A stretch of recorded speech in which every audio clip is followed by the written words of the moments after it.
Hi, so I'm going to show you how to measure your wrist to see what bracelet can fit you the best. So you're going to need a measuring tape with the inches increment on the back. Flip that over, place your wrist on top of it.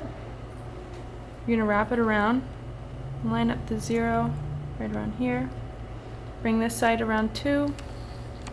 And then wherever the 0 lines up, which this is about 6.4, that's how big my wrist is. And all of these are 2.4 diameters.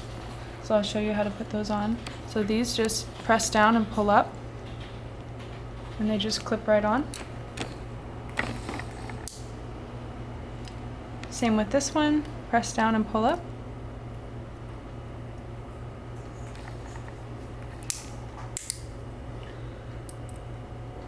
And this one, see this little notch right here?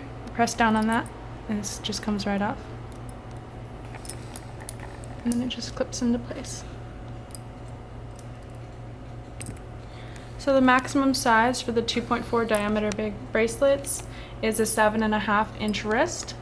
So once you measure using this method, you'll find out if these bracelets will work best for you.